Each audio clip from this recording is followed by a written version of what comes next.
The most expensive thing in the world isn't always the most powerful. Let that sink in for a second, because that's the quiet lesson that China, Russia, and Iran have been teaching the world, while most Americans have been looking in completely the wrong direction.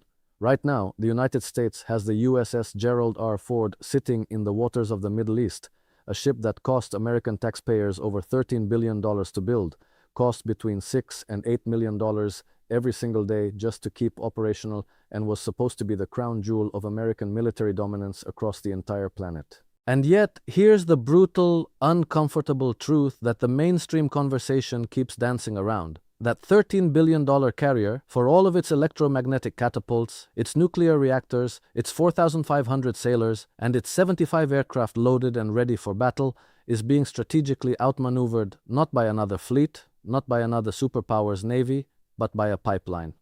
A corridor of roads, rails, and shipping lanes that run 700 kilometers from the ports of Mumbai all the way to St. Petersburg, cutting through the heart of Iran, bypassing every maritime choke point that American naval power was built to control.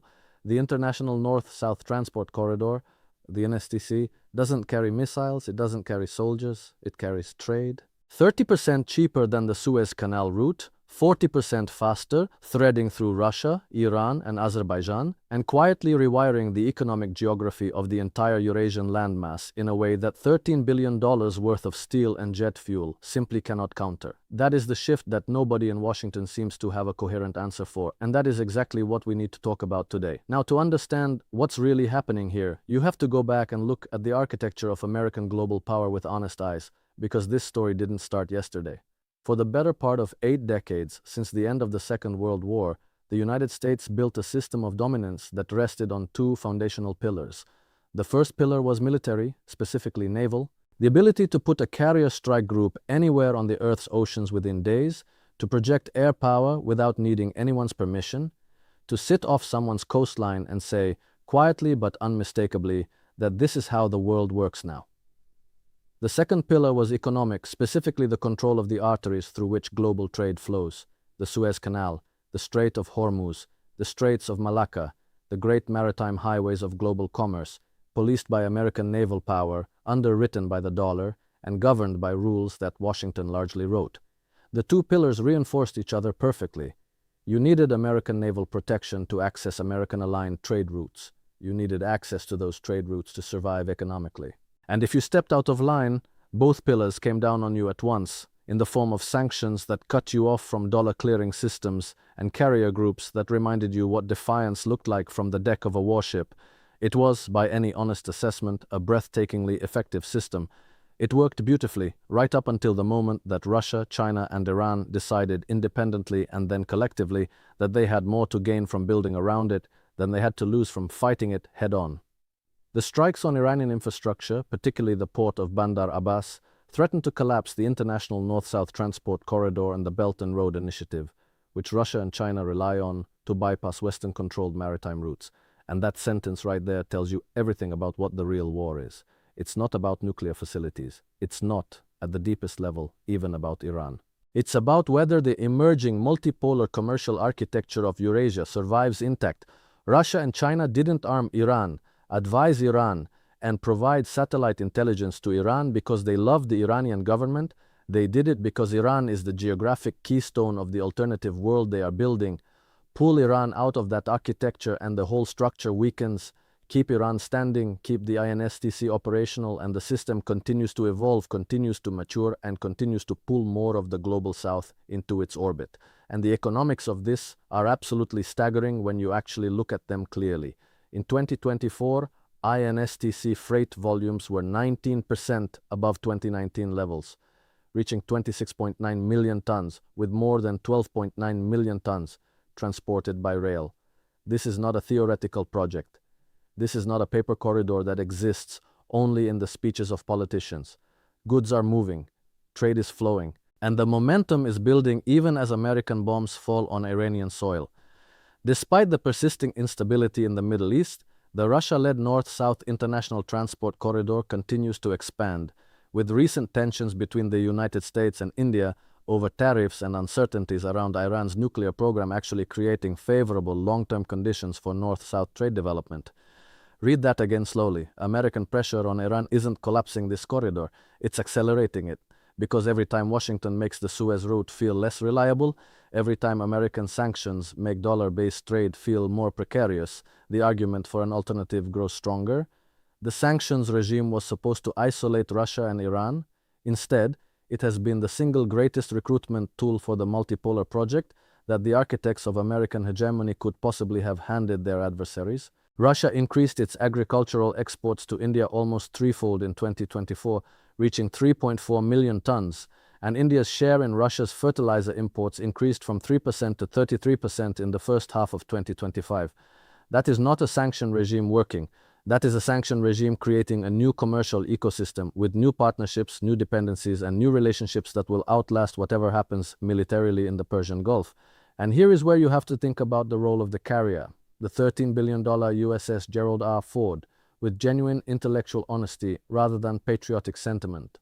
Beyond its construction cost, operating a Ford-class carrier involves estimated costs of $6 to $8 million per day, accounting for crew, maintenance, fuel, and air wing activities, with these figures accumulating rapidly over extended deployments. So while that carrier sits in the Gulf burning through millions of dollars every single day, the INSTC keeps being built, the Rasht-Astara railway in Iran keeps progressing, the port of Chabahar keeps expanding, the corridor keeps moving closer to full operational capacity, and at the end of that deployment, when the Ford finally returns home, the trade corridor will be more complete than it was before the carrier arrived. The aircraft carrier can destroy things. It cannot build an alternative economic architecture. And in the 21st century, it turns out that building is more powerful than destroying. The $13 billion ship has become a symbol of both the strength and the limits of U.S. naval power, with Navy aviation personnel, from pilots to maintainers, leaving the service at a high rate, and Defense Secretary Pete Hegseth ordering a review of attrition rates among Navy strike fighter squadrons. There is something deeply significant in that detail that goes beyond simple military administration. It speaks to the sustainability question, the question that no serious analyst in Washington seems willing to answer publicly, which is, how long can the United States maintain this model of forward-deployed, carrier-centered, daily cost-accumulating power projection against adversaries who have chosen a fundamentally different and far less expensive strategy? Because what China, Russia, and Iran have figured out, and this is the core insight of everything happening right now, is that you don't need to beat the carrier to beat the strategy that depends on the carrier. There is an intelligence dimension that goes beyond the current conflict. Observing U.S. naval operations in the Gulf in real time, carrier movements, missile intercept patterns, logistics flows, is itself strategically valuable for China as it thinks through scenarios involving the Strait of Taiwan. The more the U.S. deploys and reveals its operational playbook and weaknesses in the Gulf, the better calibrated Beijing's own planning for a military takeover of Taiwan becomes. That is a sentence worth sitting with for a long time. Every single deployment of the USS Gerald R. Ford is a free education for the Chinese military. Every missile intercept, every sortie pattern, every logistics flow, China is watching all of it, processing all of it, feeding it into their Taiwan planning. The carrier isn't just expensive, it's expensive and informative to exactly the people you most need to keep guessing. The most visible beneficiary of the Iran conflict is Russia. The Russian economy, battered by Western sanctions and the immense costs of the war in Ukraine, was facing a precarious 2026. Russia built its federal budget on oil price assumptions of roughly $60 a barrel. Instead, the eruption of war in the Gulf sent Brent crude surging toward $120 a barrel, providing the Kremlin with the capital it needs to sustain its military operations in Europe. Let that settle in completely. The United States goes to war, or escalates toward war, in the Middle East, and the direct financial beneficiary is Russia. The country that Washington has been trying to bankrupt through sanctions suddenly finds its war budget rescued by an oil price windfall triggered by American military action. This is what strategic incoherence looks like in practice.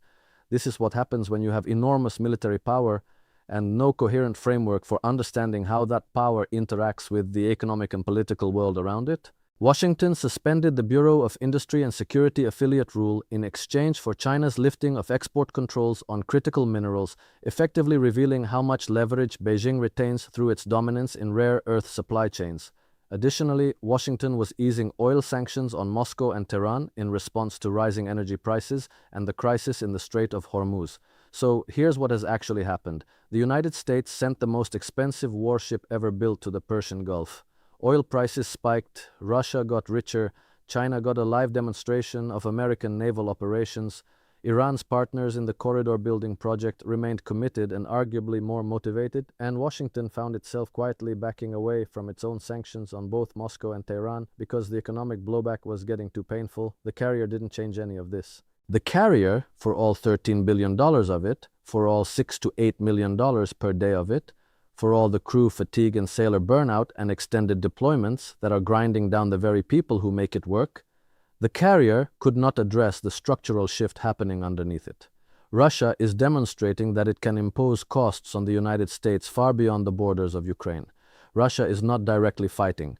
Russia is providing satellite imagery, drone tactics, and calibrated support while earning oil windfall revenues that sustain its European operations, and doing all of it while publicly condemning the attacks and maintaining diplomatic distance.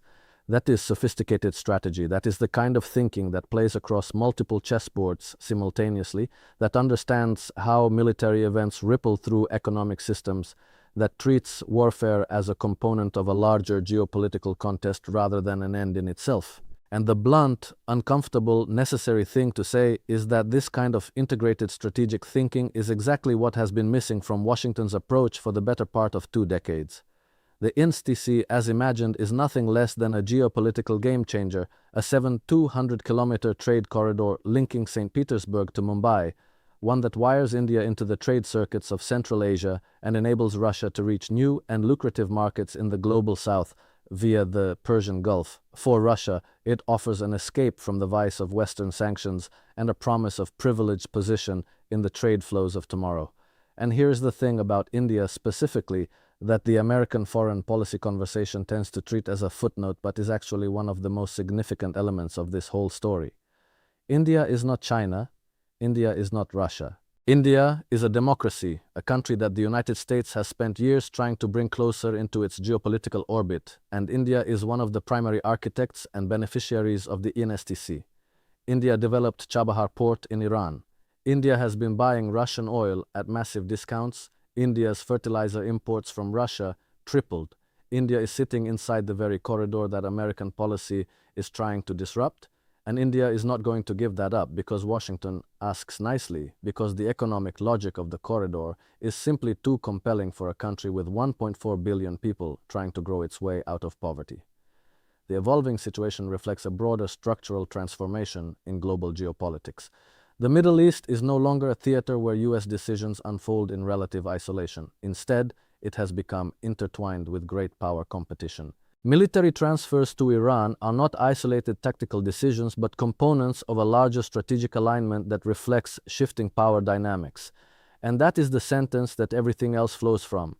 This is not a regional crisis that can be managed with one more carrier strike group, one more round of sanctions, one more ultimatum delivered from the deck of a $13 billion ship.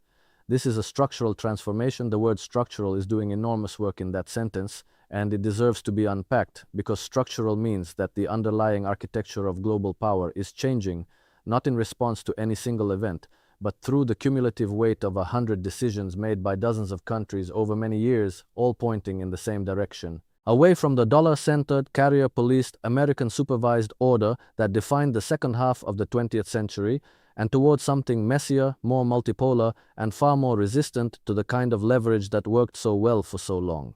Both Russia and China have gotten a general free pass from Iranian attacks on their shipping. European officials knowledgeable about the shipping industry noted that shipping insurance companies typically charged a premium of 0.3% of cargo value for Chinese and Russian ships, while US, Greek, and Cypriot ships had to pay more than triple that as Houthis targeted them at Iran's behest. The insurance market, of all places, tells the story with perfect clarity. The market priced the risk. American-aligned shipping was 3 times more expensive to insure because the market correctly understood that the conflict was directional, that Iran and its partners were deliberately applying pressure to Western-aligned commerce while leaving Russian and Chinese commerce largely untouched. The carrier couldn't change that calculation. Military power couldn't change that calculation, because the calculation wasn't about military power.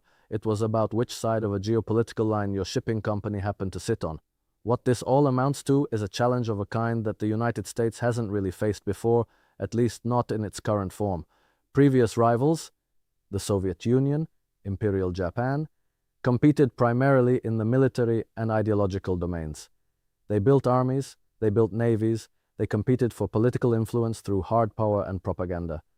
What Russia, China, and Iran are doing together is fundamentally different in character. They are building an alternative system, an alternative payment architecture, an alternative trade corridor, alternative satellite navigation systems, alternative multilateral institutions like the SCO and BRICS, and they are doing it brick by brick, pipeline by pipeline, railway kilometer by railway kilometer, in a way that a carrier strike group simply has no answer for, because you cannot bomb a trade route into irrelevance. You can only provide the economic conditions that make the trade route more attractive to the countries that haven't yet committed fully to one side or the other. Every sanction that makes the dollar system feel unreliable is a subsidy to the alternative. Every military action that spikes oil prices is a check written directly to Moscow's war budget. Every extended carrier deployment that burns out sailors and reveals operational patterns to Chinese intelligence is a contribution to the Taiwan planning files in Beijing. The $13 billion carrier isn't failing because it was built badly, though it has certainly had its problems. It's failing to change the strategic situation because it is the wrong tool for the challenge that actually exists. The survival of the Iranian revolutionary government is tied to the viability of the INSTC and Belt and Road energy corridors. The true measure of this conflict is whether this quiet infusion of strategic technology can preserve Russia and China's vital bridgehead against Western kinetic pressure.